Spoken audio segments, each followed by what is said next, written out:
Okay, let us see what we have now. We have a Celestion power tank, 17 ampere per hour, 12 volt. This is what I got for the mount that I'm going to use for the telescope that I have. Is the Celestion C19 Max sort of telescope. So let's open the power bank or power tank. Okay, here we are. I've now cut the top. Again, double thickness cardboard. This is what we see nowadays. Anything that comes out of China has this kind of quality packaging for the optical instruments. So this is a Celestion power tank, 17. It's well packed with this kind of polystyrene foam, and the box is inside here. It's quite heavy.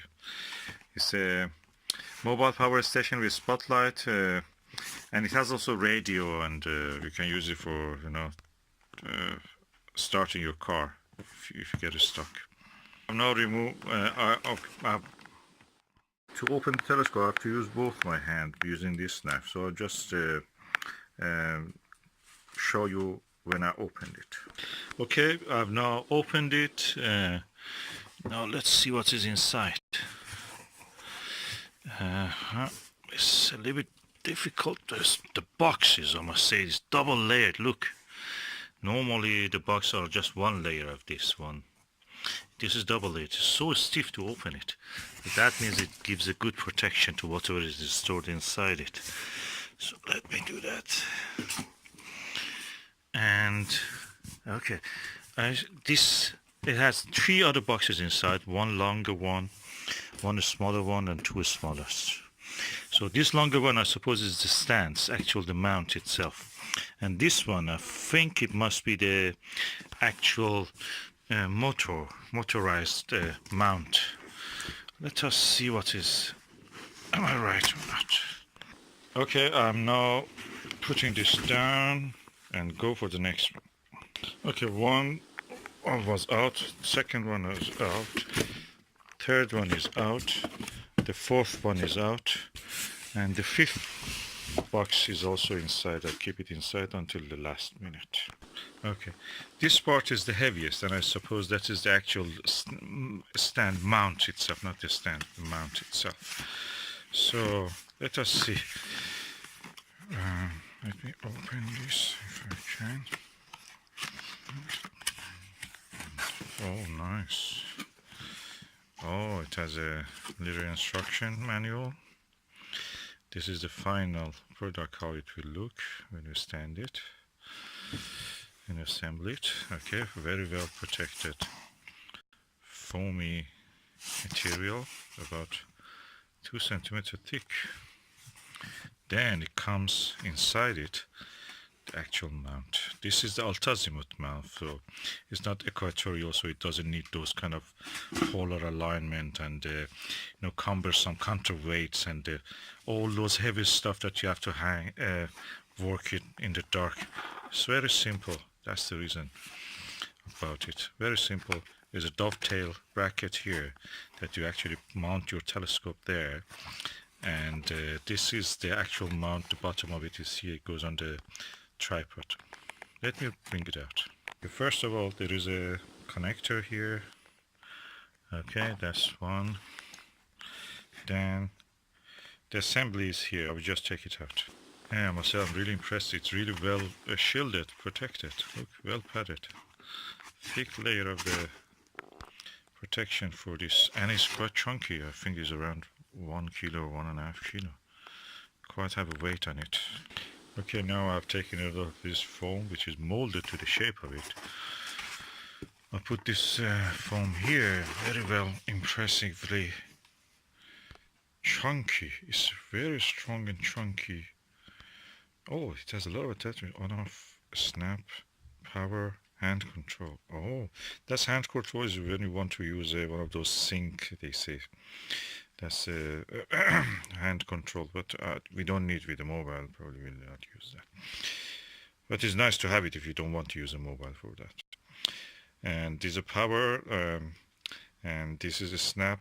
I don't know what that means, but there's a Wi-Fi also in here. Patent application, patent numbers. It's mentioned here is invention. There's a LED light which shows that when it is on, and this is the bracket that you can tighten up the telescope or turn it around, I suppose. That's where actually the telescope will be attached. Impressively simple. And at the bottom of it is where it goes on top of the tripod. So this is the mount. Let us see what is inside the rest of the box. Okay, now I'm opening this. And this is the second box. What is inside it? It's interesting to know what is inside. Oh, that's the second part, top part of the mount. The tripod, to keep it short and small, they have added an extension, vertical extension, which is this chunky piece of plastic and metal that comes on top of the tripod, and then the actual Alt-Azimuth control motor will be installed on that, so it will be like this. These other boxes are empty. They're just for keeping this space filled with something, so the heavy stuff will not move around. Very good thought. And now let's go and see where is the actual tripod. The tripod is impressively small, and I'm going now to use this knife to open it.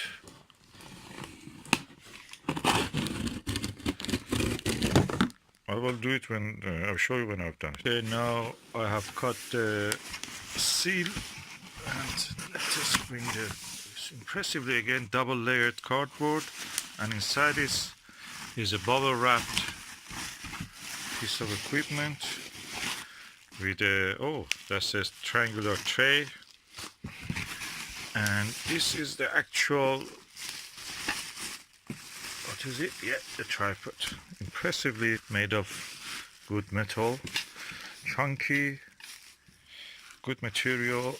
Stands like that, around 2 feet at this unfolded stage. At this folded stage is just 2 feet. Oh, it's impressive. I think this is really good as a photographic tripod also. Let's just see if I attach these things on top of it. Anyway, that will be another video.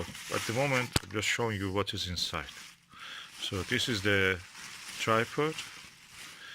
I suppose we can extend the, you can extend the stand, the feet of the tripod.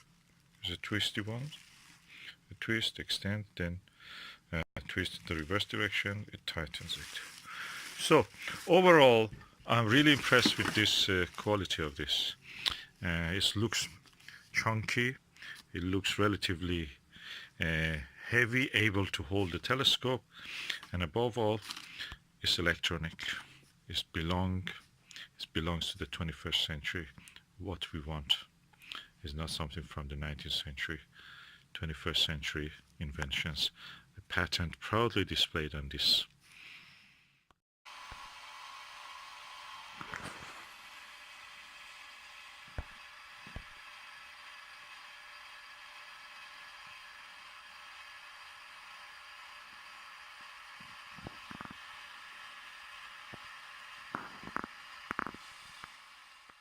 Yeah, the telescopes entered the 21st century. This system works without wireless, completely wireless. Just uses the Wi-Fi to move. And if I attach a camera to the telescope, I can just take pictures from my mobile. That's amazing. Welcome to the 21st century. Finally.